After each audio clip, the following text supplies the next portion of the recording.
날카로운 파편들이 널려있는 거친 아스팔트 길을 신발 없이 맨발로 돌아다닌다고 상상해보세요. 게다가 여름엔 뜨겁고 겨울엔 차갑고 몇 시간도 못 가서 발에 상처가 나고 금방 걷는 걸 포기해버릴 것 같은데요. 얼마 전 미국의 한 남성은 신발 없이 살아가는 세계 빈곤층 아이들을 위해서 1년 동안 맨발로 생활하는 도전을 시작했습니다. 역시나 그의 발도 얼마 가지 않아 심한 상처가 났지만요.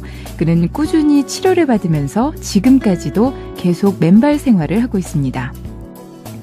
그가 맨발로 걷는 일수가 늘어날 때마다 신발 기부수도 점점 증가하고 있다고 하는데요.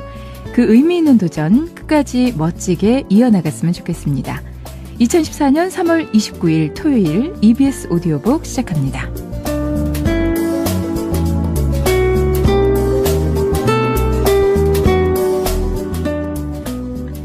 EBS 오디오북 이번 주 방송 순서 안내해드리겠습니다. 지금부터 오후 3시까지 고전 읽기 슈테판 츠바이크의 마리 앙투아네트, 베르사유의 장미, 3시부터 5시까지는 화제의 베스트셀러 베르벨 바르데츠키의 너는 나에게 상처를 줄 수 없다. 5시부터 8시까지는 라디오 연재소설 김혜정의 잘 먹고 있나요? 8시부터 8시 50분까지는 EBS 경청 권대웅의 당신이 사는 달이 방송됩니다. 먼저 고전 읽기에서 방송된 슈테판 츠바이크의 마리 앙투아네트, 베르사유의 장미부터 만나보시죠. 이 책은 오스트리아 출신의 소설가이자 전기 작가인 슈테판 츠바이크가 1932년 발표한 프랑스의 왕비 마리 앙투아네트의 비극적인 삶을 다룬 소설입니다. 프랑스 혁명이 배경이지만 역사 소설이라기보다는 마리 앙투아네트라는 인물에 대한 심리 소설 쪽에 가깝습니다. 마리 앙투아네트는 오스트리아의 공주로 태어나서 14살이라는 어린 나이에 프랑스의 루이 16세와 정략 결혼을 하게 되는데요. 자신의 의지와는 상관없이 왕가의 뜻에 따라야만 했던 어린 소녀의 이야기, 지금부터 만나보시죠.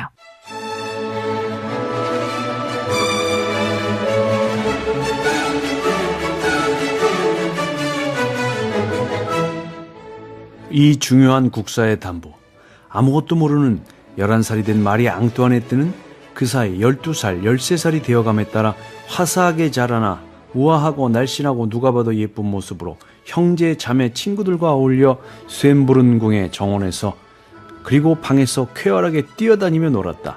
공부나 책, 교양 따위와는 아예 담을 쌓았다. 공주마마, 독서 시간이옵니다. 공주마마. 선생님, 우리 술래잡기 할까요? 선생님이 술래, 내가 숨을게요. 나 찾아봐라. 마리 앙투아네트는 천성적인 애교와 쾌활한 말괄량의 기질로 교육 담당 가정교사와 성직자들을 능수능란하게 마음대로 움직일 수 있었다. 그녀는 공부 시간을 멋대로 빼먹었다. 마리아 테레지아는 국사의 분주한 탓에 아이들의 생활에는 조금 더 마음을 쓸 여유가 없었다. 아니 말이 장래의 프랑스 왕비가 될 리가 13살이 되도록 독일어, 프랑스어도 제대로 쓸 줄 모른다니. 아유, 게다가 역사와 일반 교양에도 이렇게 아는 게 없더냐. 수박 겉핥기 정도의 지식조차도 습득하지 못하다니. 진짜. 그럼 음악은? 피아노 실력은 좀 늘었느냐? 아니요. 피아노는 아직 도레미파솔밖에는. 글로크 못지않은 선생이 피아노 교습을 했는데도 일이 신통치가 않아서야. 마리의 담당 교육관들은 듣거라. 결혼식까지 막바지에 이르러 시간이 없으니 이제까지 하지 못한 교육을 다시 하거라. 폐하, 그것은 좀... 놀면서 세월을 보낸 게으른 마리 앙투아네트를 교양 있는 숙녀로 만들어 놓아야 한다. 장래의 프랑스 왕비에게 무엇보다도 중요한 것은 품위 있게 춤추고 훌륭한 악센트로 프랑스어를 하는 것이다. 위대한 무도의 대가 노베르와 비네에 와 있는 프랑스 극단의 배우 2명을 고용해서 한 명은 발음을, 한 명은 노래를 가르치게 하라. 그러나 프랑스 사신이 이 사실을 부르봉과 궁전에 보고하자 곧 베르사유로부터 분노의 신호가 왔다. 아니, 프랑스 왕비가 될 여자가 고작 희극배우 나부랭이의 가르침을 받는다고 그건 안 된다. 급히 새로운 외교 협상이 개시되었다. 왕세자의 신부로 청거받은 사람의 교육을 베르사유에서는 이미 자신의 관심사로 간주했기 때문이다. 오랫동안 교섭이 오간 끝에 오를레앙 주교의 추천으로 베르몽이라는 수도 원장을 가정교사로 빈에 파견했다. 그가 처음으로 이 13살짜리 황녀에 대해서 믿을 만한 보고를 했다. 마리 앙뚜아네트의 황홀한 용모에는 상상할 수 있는 모든 기품이 가득 담겨 있습니다. 더 잘하면 고귀한 공주님에게서 바랄 수 있는 모든 매력을 갖추시게 되리라고 기대해도 좋겠습니다. 성격과 성향도 탁월합니다. 그렇지만 정직한 수도 원장은 학생의 실제 지식과 향학열에 대해서는 매우 신중하게 표현했다. 사실 놀기만 하면서 자랐고 산만하고 제멋대로이고 말괄량이인 어린 마리 앙투아네트는 이해는 빨랐지만 어떤 대상에 진지하게 골몰하는 구석이라고는 조금도 보이지 않았다. 오랫동안 사람들이 생각해왔던 것보다는 지능은 높습니다. 그렇지만 유감스럽게도 이 지능은 12살이 되도록 개발되지 못했습니다. 게으르고 경솔하기 때문에 가르치기가 어렵습니다. 6주일 동안 저는 문예의 기본적인 것부터 가르치기 시작했습니다. 잘 이해하고 바르게 판단했으나 대상을 보다 깊이 꿰뚫어보게 할 수는 없었습니다. 그런 능력이 있는 것처럼 생각되는데도 말입니다. 이렇게 지능은 높은데도 생각하려 들지 않고 근본적인 대화는 지루해하며 건성으로 지나치려고 드는 태도에 대해서 10년, 20년이 지난 뒤에도 모든 정치인들은 거의 모든 말로 개탄하게 된다. 이 모든 것을 할 수 있을 텐데도 아무것도 진정으로 하려고 하지 않는 성격상의 모든 위험이 13살 소녀에게서 이미 명백하게 드러나고 있었던 것이다. 그러나 프랑스 궁정은 소실천하가 된 이래 여인의 내적인 충실보다는 겉으로 드러나는 자태를 더 높이 평가했다. 마리 앙투아네트로 말하자면 예쁘고 어디에도 내놓아도 손색이 없으며 품이 있는 성격을 갖추고 있다. 그만하면 충분하다. 그리하여 1769년에는 오랫동안 고대하던 루이 15세의 편지가 마리아 테레지아에게 왔다. 장래의 루이 16세인 내 손자를 대신하여 어린 황녀에게 구원을 한 다음 결혼 날짜를 다음 해 부활절로 정하면 어떻겠소? 좋습니다. 슬프게 체념하고 있던 여인에게 근심으로 마음 졸이던 몇 해가 지나자 다시 한번 환한 순간이 찾아든 것이다. 이제 제국의 평화와 유럽의 평화가 보장됐다. 전령과 급사를 보내 모든 궁정에다가 합스부르크가와 부르봉가가 적대 관계에서 벗어나 영원히 피로 맺어진 친척이 되었음을 알려라. 다시 한번 합스부르크가의 가훈이 확인된 것이었다. 제3자로 하여금 싸우게 하라. 그래도 다행스런 오스트리아여, 그대는 혼인하라.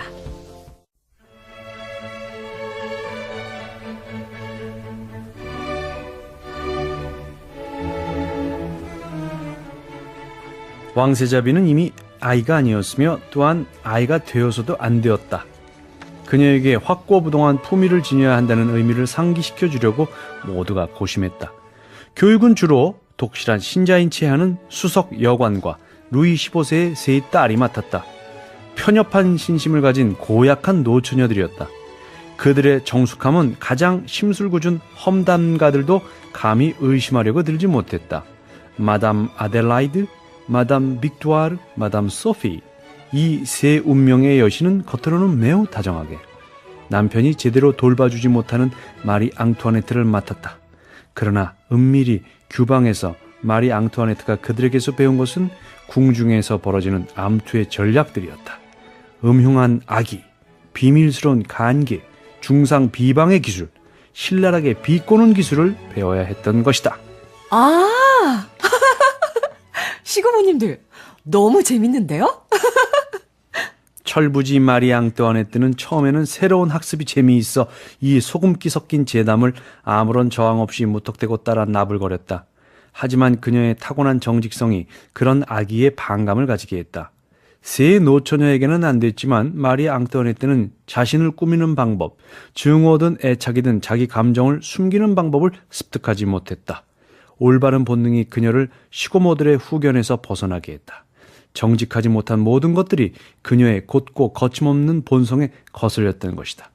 드 노아유 백작 부인 역시 그리 성공을 거두지는 못했다. 15살, 16살 소녀의 감당하기 어려운 기질은 조목에 따라 자로 잰 듯이 빈틈없이 나누어진 하루 일과에 대해서 끊임없이 반항했다. 그러나 그 일과 중 어느 한 가지도 변경시킬 수 없었다. 마리 앙뚜아네트는 하루를 이렇게 묘사했다. 나는 9시 반에서 10시 사이에 일어나 옷을 입고 아침 기도를 드립니다. 그리고는 아침을 들고 시고모들한테로 갑니다. 보통 거기서 국왕을 뵙죠. 그러면 10시 반 정도가 됩니다. 11시 정각에 머리를 다듬으러 갑니다. 12시 정각에는 교회에 갑니다. 미사가 끝난 뒤에는 공식 오찬을 들죠. 이어서 나는 왕세자님 방으로 가는데 왕세자님이 바쁘시면 내 방으로 돌아와 책을 읽거나 뭘 쓰거나 일을 합니다. 국왕 전화를 위해서 옷을 하나 만들고 있는데 속도가 느려서 신의 도움을 받아 몇 년 안에는 완성될 수 있기를 바라고 있습니다. 3시에는 다시 시고모들에게 갑니다. 4시에는 수도원장이 내게로 오고 5시에는 피아노 선생이나 음악 선생이 와서 7시까지 있죠. 6시 반에는 산책을 나가거나 시고모들에게로 갑니다. 7시부터 9시까지는 여러 가지 놀이를 하지만 나는 날씨가 좋으면 산책을 나갑니다. 9시에 저녁을 먹는데 국왕께서 베르사유에 안 계시면 저희들이 시고모들한테로 가서 보통 10시 45분에 들르시는 국왕을 기다립니다. 나는 그 사이에 커다란 장의자에 누워 잠을 자죠. 국왕께서 안 계시면 11시 정각에 잠자리 듭니다. 이게 내 하루 일과예요. 이 일과표에서처럼 오락을 위한 시간은 별로 많지 않았다. 바로 그것을 그녀의 초조한 마음이 원하는데도 말이다. 그녀의 몸 안에서 끓고 있는 젊은 피는 마음껏 수선을 부린 뒤에야 잠잠해지고 싶어 했다. 놀고 행패를 부리고 싶은 것이다. 그렇지만 그럴 때에는 마담 에티켓이 즉시 엄하게 손가락을 치켜 세웠다. 이것저것은 이러저러 하니까 왕세자비님이 원하는 모든 것은 왕세자비라는 지위에 도저히 어울리지가 않습니다. 전에는 선생이었고 지금은 고백 신부이며 강론자인 수도원장 베르몽은 그녀로 인해서 곤경을 치르고 있었다. 마리 앙뚜아네트의 교양은 평균치에 훨씬 못 미치기 때문에 배워야만 할 것이 너무 많았다. 15살에 이미 독일어는 거의 절반을 잊어버렸고 프랑스어는 아직 완전히 습득하지 못해 글씨는 한심스러울 정도로 서투르고 문장은 뜻이 안 통할 뿐더러 문법상의 오류로 가득 차 있는 형편이었다. 그러나 수도원장은 이러한 마리 앙뚜아네트에게 도움을 아끼지 않았다. 대충이라도 늘 편지를 쓰십시오. 그리고 매일 1시간씩 책을 읽어드리겠습니다. 그 후에는 강제로라도 스스로 책을 읽으십시오. 왜 이렇게 책을 읽으라고 강요하시는 거죠? 오스트리아 폐하께서 편지마다 빠뜨리지 않고 무엇을 읽었느냐고 물으시기 때문입니다. 마리아 테레지아는 딸이 매일 오후에 읽고 쓴다는 보고를 믿을 수가 없어 이렇게 주의를 주었다. 부디 네 머리를 훌륭한 독서를 채우도록 하여라. 독서는 다른 누구보다도 내게 필요 불가결한 것이다. 나는 2달 전부터 수도원장의 독서 목록을 기다리고 있는데 네가 독서를 게을리해 하지 않을까 걱정이다.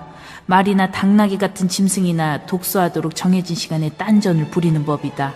너는 그림도 음악도 춤도 혹은 다른 학문도 제대로 능숙하게 하는 것이 없지 않더냐. 그러니 겨울인 지금 독서를 소홀히 하지 말아라.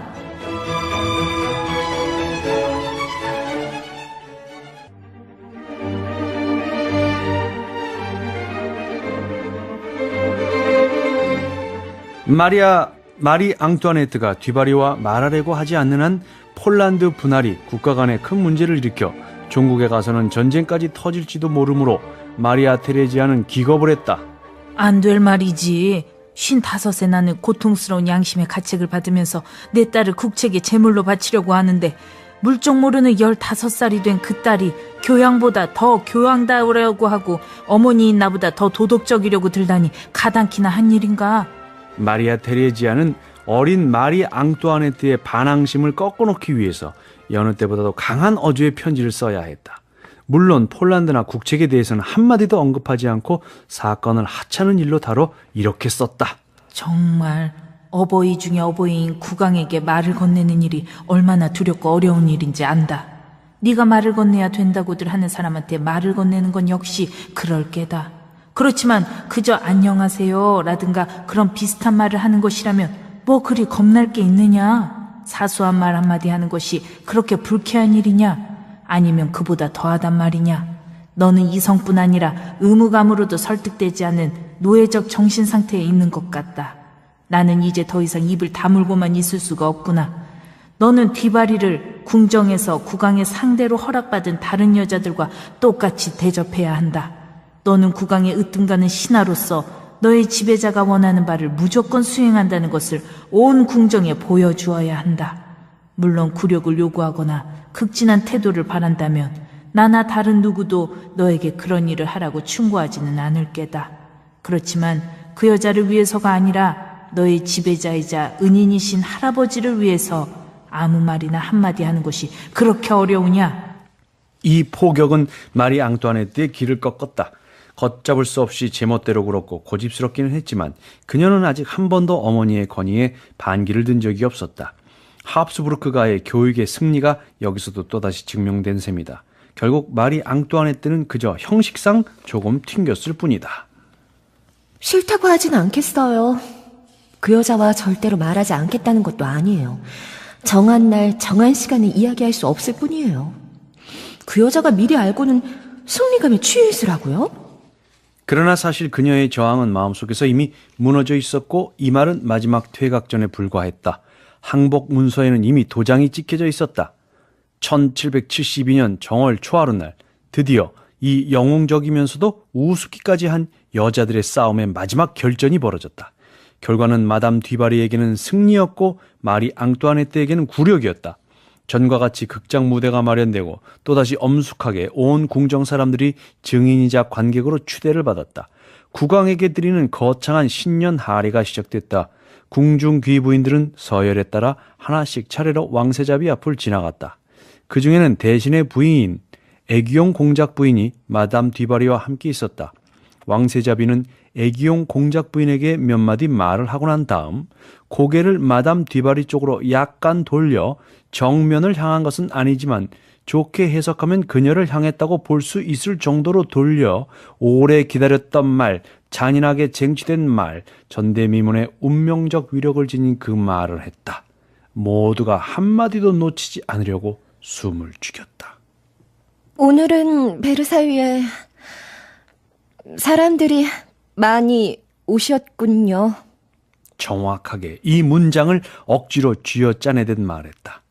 땅덩어리 하나 얻어내는 것보다도 더 중요하고 오래전부터 필요 불가결하게 했던 모든 개혁들보다도 더욱 흥분되는 굉장한 궁정의 일대 사건이었다. 왕세자비가 드디어 국왕의 애첩에게 말을 한 것이다. 마리 앙뚜아네트는 무릎을 꿇었고 마담 뒤바리는 승리의 월계관을 썼다. 이제 모든 것이 다시 좋아지고 베르사유의 하늘은 바이올린 선율로 가득 찼다. 국왕은 두 팔을 활짝 벌려 왕세자비를 잃어버렸던 자식을 찾은 듯 정이 철철 넘치게 포옹을 했고 메르시는 감동해서 감사를 표했고 뒤바리는 공작새처럼 뻐기며 호를 활보했고 시고모들은 녹이 충천하여 날뛰었다. 온 궁정이 흥분의 도가니 속에서 우왕좌왕하고 용마루에서부터 지하실에 이르기까지 온통 수다를 떨어댔다. 이 모든 것이 단지 마리 앙투아네트가 뒤바리에게 오늘은 베르사유에 사람들이 많이 오셨군요. 라고 말했기 때문이었다. 이 대수롭지 않은 단어 몇 개는 보이지 않는 깊은 의미를 지니고 있었다. 이 단어들로 커다란 정치적 범죄의 도장이 찍혔다. 이 단어들에 의해서 폴란드 분할에 대한 프랑스의 무언의 동의를 획득한 것이다. 뒤바리뿐만 아니라 프리드리 대왕과 예카테리나 여제도 이 몇 개의 단어로서 그들의 의지를 관철시켰다. 마리 앙뚜아네트만이 굴욕을 당한 것이 아니라 나라 전체가 굴욕을 당한 것이었다.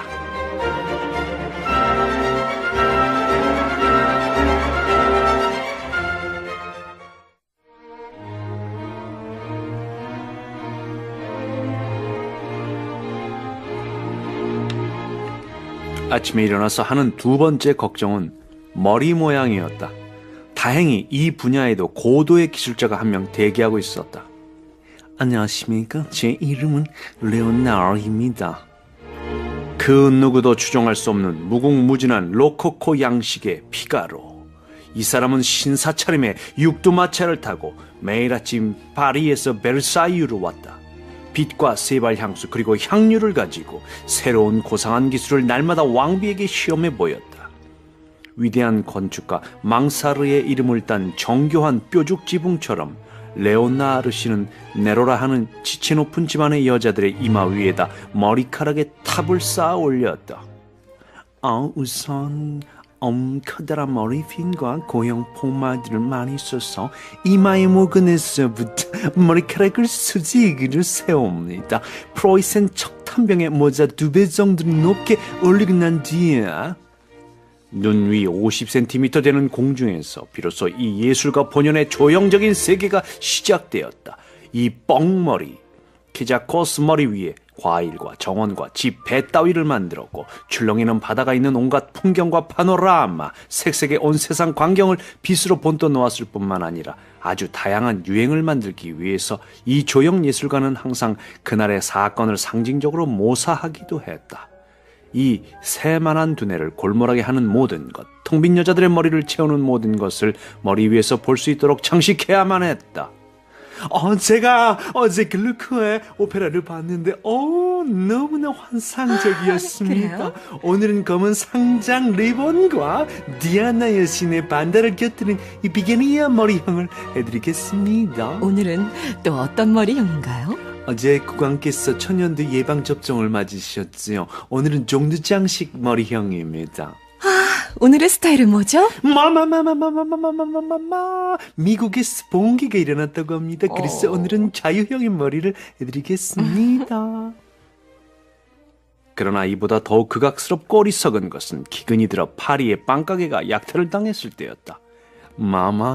파리 빵가게가 약탈을 당했다는 소식을 들으셨지요. 그래서 오늘은 발라네 모자라는 머리를 준비했습니다. 텅 빈 머리 위에 지은 건축은 점점 더 굉장하게 높아졌다. 이 머리카락 탑은 튼튼한 기초와 가발 덕분에 점점 높이 치솟아서 마침내 귀부인들이 머리를 하고 마차에 앉을 수 없게 되어 치마를 입은 채 마차 바닥에 꿇어앉아야만 할 정도가 되었다. 값비싼 머리카락 건물이 마차 천장에 부딪혔던 것이다. 굉장하게 차려입은 귀부인들이 드나들 때마다 몸을 굽힐 필요가 없도록 성의 문틀도 점점 높아졌고 극장의 칸막이 천장도 둥그렇게 올라갔다. 이 끔찍한 머리카락 탑 때문에 귀부인들의 애인들이 얼마나 심한 곤경을 치렀는가에 대해서는 당대의 풍자문에서 여러 가지 재미있는 일화들을 읽을 수 있다. 유행을 위해서라면 어떤 인생이라도 치를 용의가 있어. 이 일을 주도하거나 다투와 앞장서기를 그만두는 것보다는 차라리 왕비 자리를 그만두겠어. 또다시 비인에서 메아리가 들려왔다. 신문에 자주 오르내리는 문제점 한 가지를 말하지 않을 수가 없구나. 네 머리 매무새 말이다. 모근에서부터 90cm나 올라오고 그 위에다 또 깃털이니 리본 등을 단다고들 하더구나. 여기 베르사유에서는 그런 머리가 워낙 눈에 익어 온 세상이 별난 것이라고 생각하지는 않아요. 국왕이 유행에 제동을 명해야겠다는 마음이 생길 때까지 대가 레오나르는 신이 나서 계속해서 높이 쌓아 올렸다. 그래서 다음해부터는 이고 다니던 탑을 벗어놓게 되지만 그것은 두말할 것도 없이 더욱 값비싼 유희의 유행, 즉 타조 깃털 모드에 자리를 내주는 것 이외에는 아무것도 아니었다.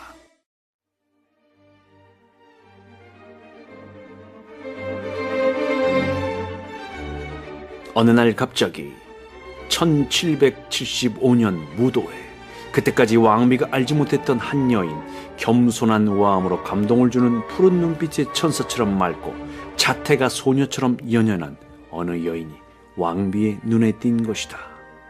저 여인의 이름이 뭔가요?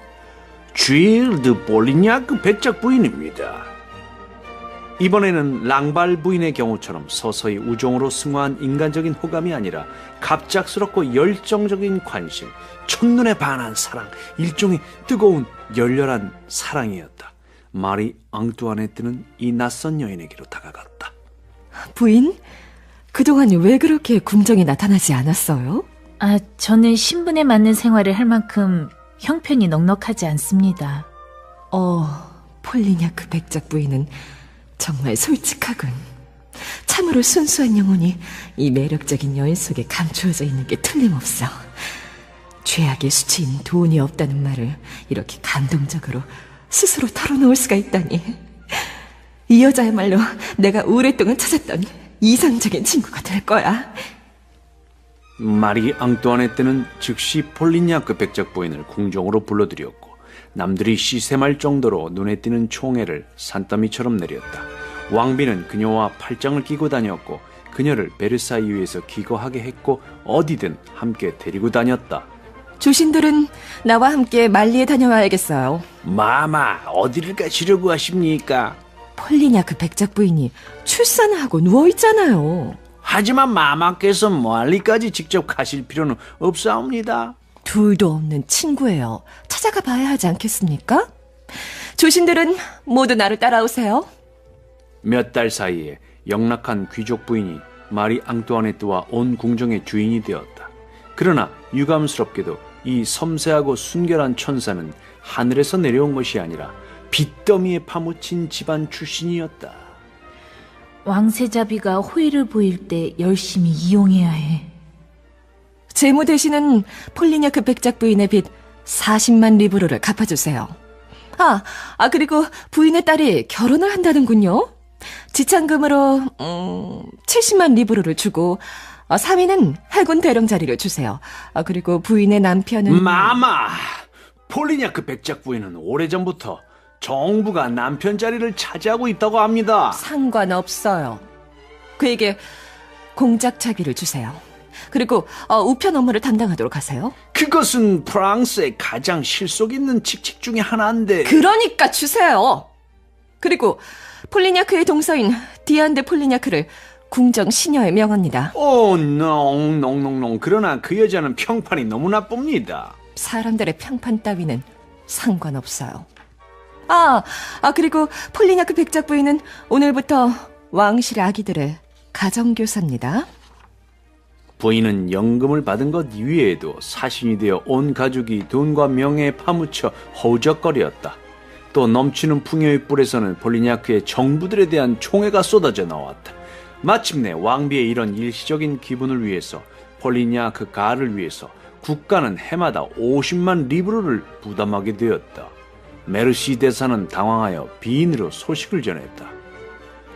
짧은 시간에 그토록 많은 금액을 단 하나의 가문에 하사한 일은 유례없는 일입니다. 루이 14세의 애인 망트농에게도 뽕파르드에게도 천사처럼 다소곳이 눈을 내리뜬 총이 겸손하고 너그러운 폴리냐크 부인에게처럼 많은 돈이 하사되지는 않았다.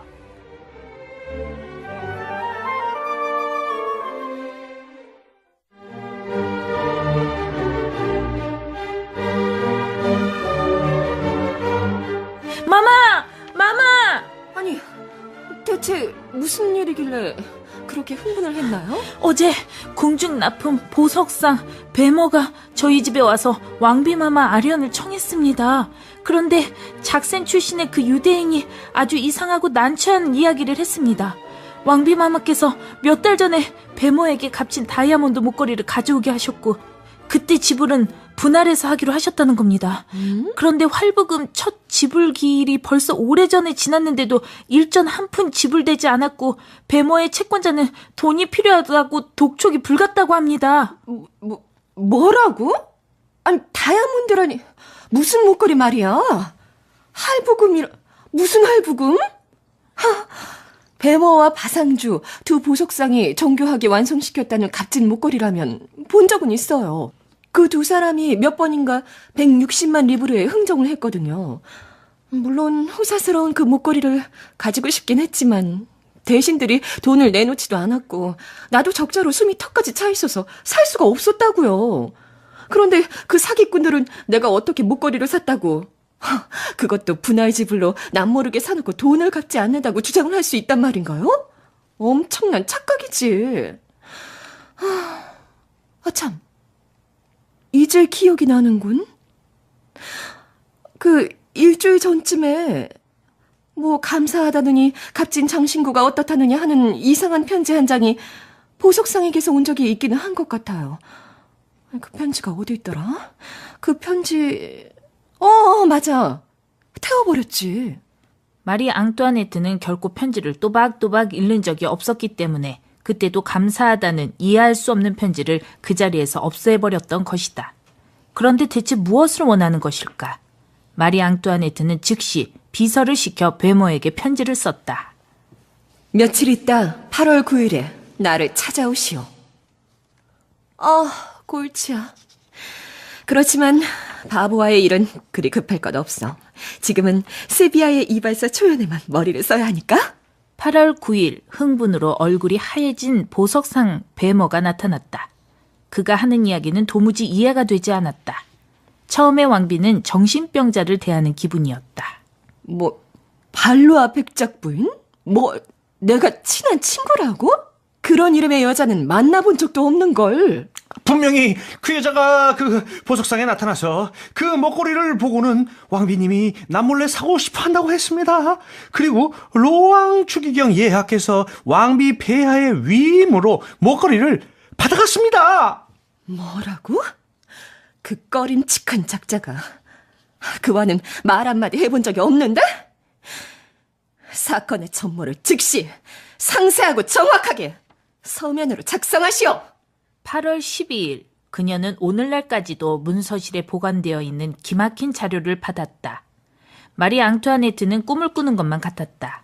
그녀는 읽고 또 읽었다. 분노와 노여움은 한 줄 한 줄 읽어내려갈수록 점점 더 커졌다. 폐하, 제 명예를 지켜주십시오. 국왕이 단도직입적으로 무뚝뚝하게 질문을 하기 시작했다. 친애하는 추기경, 왕비의 이름으로 산 다이아몬드 목걸이의 진상은 어떻게 된 것이요? 전하, 저도 사기를 당한 것입니다. 하오나 제 자신이 사기를 치진 않았습니다. 그렇다면 친애하는 추기경 걱정할 것 없어. 그러나 부탁이니 해명해 보시오. 로왕은 대답을 할 수 없었다. 그는 말없이 마리 앙투아네트는 위협적으로 서로 건너다 보았다. 국왕은 동정심이 생겨 돌파구를 찾아주려고 했다. 보고할 것이 있으면 글로 하시오. 혼자 남은 추기경은 15줄가량 써서 다시 들어온 국왕에게 넘겨주었다. 발루아라는 이름의 어떤 여자가 왕비를 위해서 그 목걸이를 사도록 설득하는 바람에 그러겠다고 했는데 이제서야 그 여자에게 속았음을 깨달았습니다. 그 여자는 어디에 있는가? 전하, 저도 모릅니다. 그렇다면 그 목걸이를 가지고 있어? 그 여자가 가지고 있습니다. 왕비의 손에 의해서 완성되었다는 그 위임장은 어디 있어? 전하, 제 집에 있습니다. 그러나 그것은 위조된 것입니다. 어쨌든 있긴 있구만. 폐하, 제가 그 목걸이 값을 치르겠습니다. 추기경, 이런 정황에서는 경의 집을 봉인하고 경을 구금하는 것이 불가피하고 과인에게는 왕비의 이름이 소중하오. 지금 그 이름이 위험에 직면했으니 과인으로서는 한시도 지체할 수가 없소. 폐하, 제발 그런 수치만은 면하게 해주십시오. 지금은 신의 앞에 나아가 온 궁정을 위해서 미사를 집전해야 할 시간이니 그것만은 면하게 해주십시오. 사람 좋고 물은 국왕은 사기당한 남자가 절망적으로 매달리자 마음이 흔들렸다. 어떻게 8년 동안 말 한마디 건넨 적이 없는 내가 국왕 몰래 거래를 하려고 로왕 당신을 중개인으로 이용했다고 할 수가 있나요? 어찌하여 내가 이런 바보 같은 모험에 어처구니 없이 얽혀들게 된 것인지 알 수가 없구나. 과인은 경 스스로 정당함을 밝혀주길 바라고 과인은 국왕으로서 남편으로서 책임을 다하고자 할 뿐이요. 밖에서는 알 현실을 가득 메운 귀족들이 벌써부터 호기심에 가득 차서 초조하게 기다리고 있었다. 미사 시간은 이미 훨씬 지났다. 아우, 왜 이렇게 오래 지체하는 거지? 무슨 일이야. 뭔 일이야 이거? 갑자기 어전으로 통하는 쪽문이 열렸다. 진홍색 승복을 입은 추기경이 입술을 꽉 다문 채 창백한 얼굴로 앞장서서 나왔다. 노장군 브루티유가 젓갈색의 얼굴이 벌게져서 그 뒤를 따랐다. 그의 두 눈은 흥분으로 번쩍이고 있었다. 방 한가운데서 그는 갑자기 친위 대장에게 일부러 큰 소리를 고함을 질렀다. 추기경을 체포하라!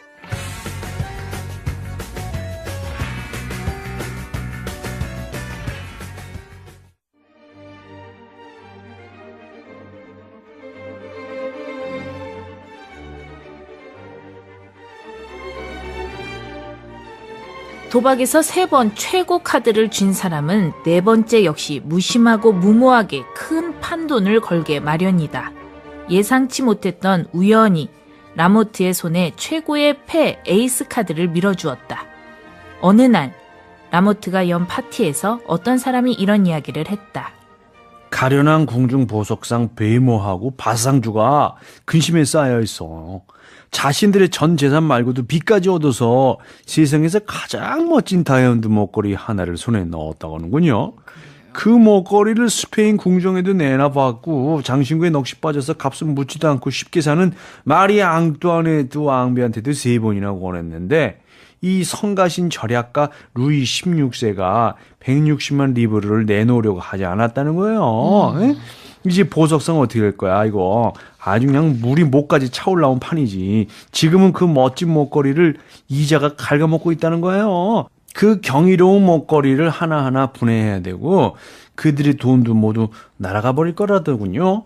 마리 앙뚜아네트하고 그렇게 가까운 발루아 백작 부인이라면은 왕비한테 그 장신구를 할부로 최고의 좋은 조건으로 사게 설득할 수도 있지 않을까요?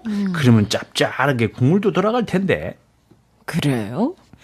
내가 한번 탄원해 보도록 하죠. 12월 29일 두 보석상은 뇌부생질 가로 값비싼 보석함을 들고 왔다. 얼마나 굉장한 묘술인가. 라모트는 심장에 고동이 멎을 정도였다. 이 다이아몬드들이 햇빛 속에서 번쩍이듯 그녀의 영리한 머릿속에서는 뻔뻔스러운 생각이 섬광을 냈다. 지독한 바보 추기경이 왕비를 위해서 남몰래 목걸이를 사게 하면 어떨까? 추기경이 알자스에서 돌아오자 곧 라모트는 새로운 총애가 그에게 신호를 보내고 있다고 사정없이 압력을 가했다. 왕비가 구강 모르게 값진 장신구를 하나 사려고 하는데 그러기 위해서는 과묵한 중개인이 필요하다고 하네요. 그 은밀하고 명예로운 인물을 왕비는 신임의 표시로서 로왕, 바로 당신에게 맡길 생각이십니다. 며칠 지나지 않아 그녀는 베머에게 의기양양하게 통고했다. 구매자를 찾았어요. 바로 로왕 추기경이에요.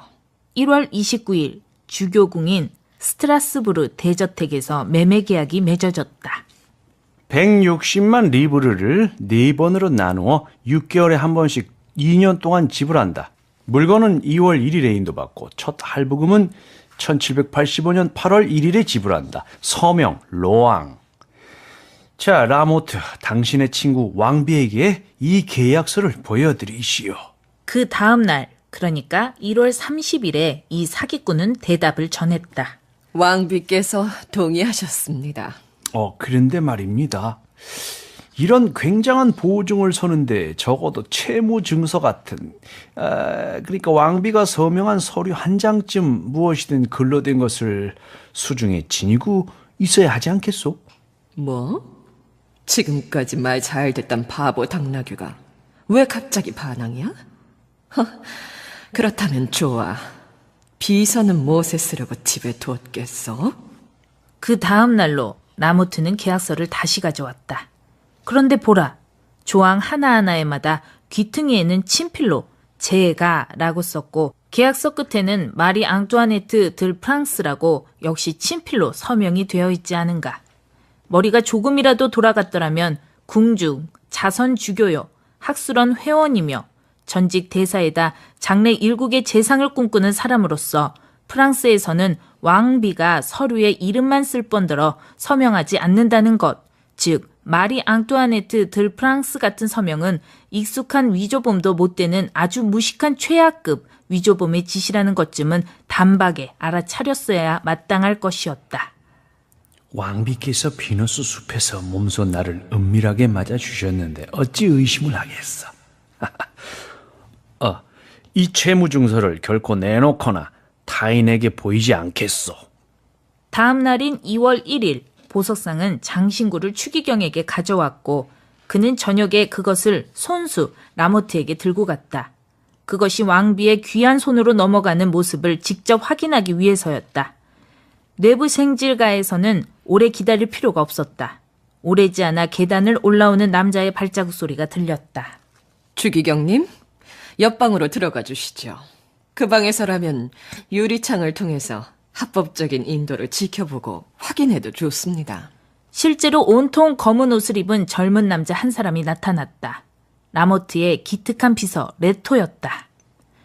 왕비의 명을 받고 왔습니다. 발로와 백작 부인은 얼마나 사력 있고 성실하게 그리고 능란하게 친구의 일을 주선하는 여인인가. 그는 안심하고 보석함을 라모트에게 건네주고 그녀는 그것을 다시 은밀한 심부름꾼의 손에 넘겨주었다. 그러자 그 사람은 훌륭한 물건을 가지고 올 때와 마찬가지로 재빨리 사라졌다. 그와 더불어 그 목걸이도 최후의 심판 때까지 영영 사라져버렸다. 이런 우정의 봉사를 해놓았으니 머지않아 왕비의 남모르는 신하인 나는 틀림없이 곧 국왕의 최고 시종 프랑스의 대재상이 될 거야.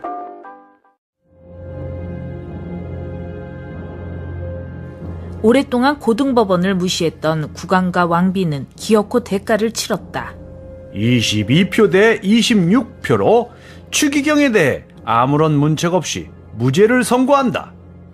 공범자인 칼리오스트로 루아얄궁의 디자이너는 모두 추방한다.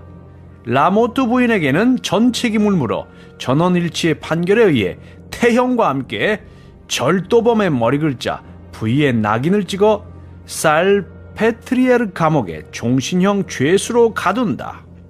한 남자가 판결문을 가지고 법정으로부터 쏜살같이 뛰어나가자 수백 명의 사람들이 뒤따르며 정신없이 무죄 판결을 길거리에서 부르짖었다. 환호성이 크게 울렸고 그 소리는 생강 저쪽 기슭에까지 울려 퍼졌다. 귀에 익은 국왕 만세에서 바뀐 새로운 외침 고등법원 만세가 온 거리에 울려 퍼졌다. 재판관들은 감사의 열광으로부터 몸을 지키기에 정신이 없었다. 사람들은 그들을 포옹했고 중앙시장의 여자들은 키스를 퍼부었고 길에는 꽃이 뿌려졌다. 무죄 선고를 받은 사람들의 승리의 행진이 성대하게 시작되었다. 수만의 군중이 진홍빛 옷을 입은 로앙 추기경을 마치 개선장군처럼 앞세우고 바스티유로 향했다. 추기경은 이곳에서 하룻밤 더 묵어야 했다. 새벽까지 끊임없이 새로운 무리가 합세했고 군중들은 그곳에서 환성을 울렸다. 왕비는 절망을 감추려고 애썼으나 허사였다. 얼굴 한가운데를 내리친 이 채찍의 일격은 너무나도 날카롭고 너무나도 공공연한 것이었다. 이럴 수는 없어. 이럴 수는 없어. 궁정은 라모트 부인에 대해서도 흐리멍텅한 태도를 취했다. 이 경우 가능성은 두 가지로 생각할 수 있었다. 관대한 태도로 잔혹한 형벌을 면제해 주던가 혹은 징벌을 가능한 공개적으로 하든가 두 가지 중에 하나였다. 그러나 궁정은 내심 당혹스러웠기 때문에 또다시 엉거주춤한 조처로 얼버무렸다. 어마어마하게 만들어진 형틀은 백성들에게 공개 낙인형이라는 야만스러운 구경거리를 보여줄 것으로 기대되었다. 사람들은 형틀에 가까운 집들의 창문을 터무니없는 값으로 빌리기도 했으나 막판에 가서 궁정은 자신의 용기에 깜짝 놀랐다. 아침 5시 구경꾼이 몰려올 염려가 없는 시간을 일부러 골라서 14명의 형리가 째지는 소리를 질러대며 날뛰는 여자를 재판소 계단까지 끌고 왔다. 라모트를 태형과 낙인형에 처한다. 망할 놈의 국왕, 망할 놈의 추기경, 망할 놈의 고등법원이! 잠을 자던 이웃 사람들이 깨어났다. 라모트는 물어뜯고 발길질을 해댔다. 그들은 기어코 낙인을 찍으려고 옷을 벗기지 않을 수가 없었다.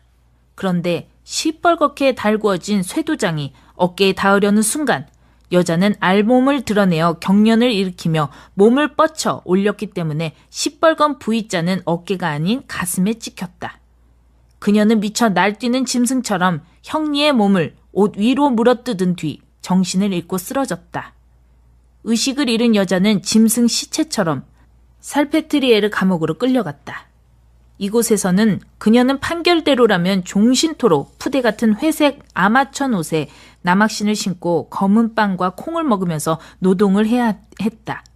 이 소름 끼치는 형벌 소식이 전해지자 당장 세상 인심은 라모트 부인에게로 쏠렸다.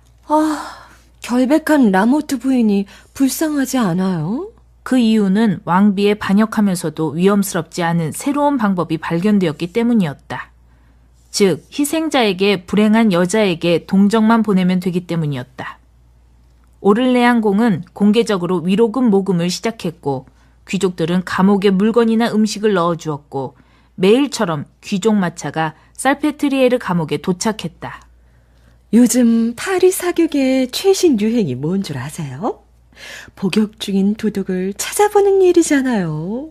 그러던 어느 날 감옥을 관리하는 수녀 원장은 동정적인 방문자 속에서 왕비의 친구 랑발 공작 부인을 보고는 놀랐다. 랑발 공작 부인은 스스로 찾아온 걸까? 아니면 소문처럼 마리 앙뚜아네트에게서 살짝 부탁을 받고 찾아온 것일까? 어쨌든 이 걸맞지 않은 동정은 왕비의 주변에 어두운 그림자를 드리웠다. 이 기이한 동정이 무슨 뜻일까? 왕비가 양심의 가책을 견디지 못한 것일까? 남몰래 희생자와 타협하려고 한 것일까? 쑥떡공로는 그치지 않았다.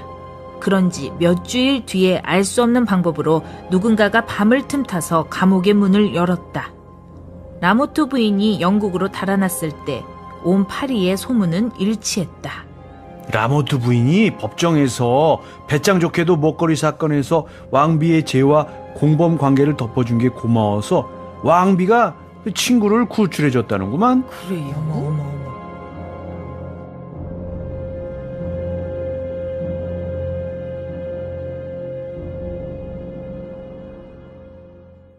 마리 앙투아네트 베르사유의 장미 들어보셨습니다.